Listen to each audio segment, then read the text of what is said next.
If you love the filling in apple pie, then these caramelized warm apple slices were made for you. Except this version is healthy. It is vegan, it is gluten-free, it is dairy-free, it is oil-free, it is spectacular. First step, we are going to turn the oven on to 350, and then we're going to take our apples. Now these happen to be very small, even though they don't really look it, but these are 4 small gala apples, which I sliced up.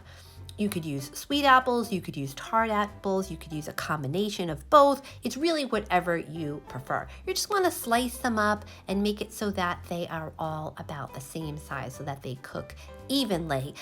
For more healthy, easy, skinny recipes, I'd love to stay connected with you, so please subscribe. So again, you're going to cut these up, and now I know it's controversial that I left the skin on. The world is divided. Personally, I think that the skin is full of nutrition, and I want that healthy nutrition in me. I'm also lazy and don't want to peel the apples. So animals, apples. So I left them on, but you can feel free to take them off if you have more energy than I do. Next, we are going to add 2 tablespoons of cornstarch.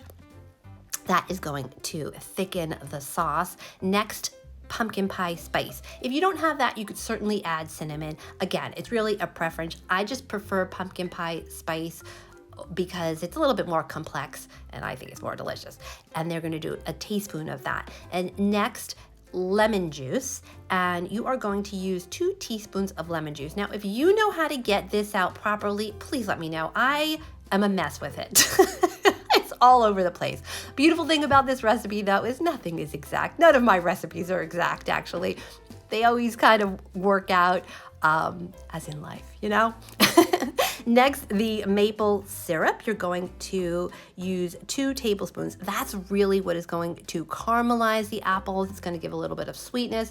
If you don't have maple syrup, you could make date syrup. That would also really work. I originally tried mixing it with a spoon, but found that to be too complicated. And I love playing with my hands. So I just wash my hands and mix them up. And then I got to the added bonus of playing with my food. Next, you're going to take that mixing bowl and put a sheet of aluminum foil over it, just like that. And for more healthy, easy, skinny recipes, please subscribe. I'd love to stay connected with you. Now you're going to put the cinnamon apple slices into the oven for about 45 minutes. But just when you think it's over, it's not. So after 45 minutes, you're going to take it out. I was so excited. And by the way, the house is already smelling amazing at this point, and I guarantee your home will smell amazing. You're just gonna take the aluminum foil off, mix it up a little. I know you're gonna be tempted to eat it now, but wait, don't do it yet because it's going to get even better. You're gonna put it back into the oven for another 15 minutes or so.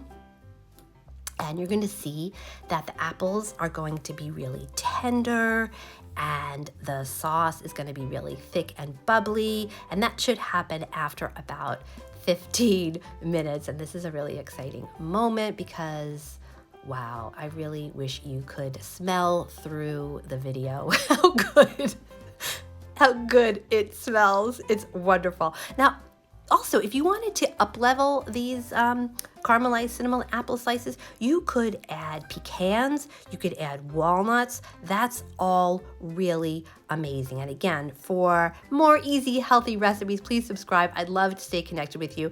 These cinnamon apple slices go amazing with cinnamon ice cream, and here is a video showing you how to make that very quickly and easily. You are going to love this. You could serve it with ice cream. You could serve it on top of pancakes, waffles. You could eat it plain like I do. I just can't get enough of it.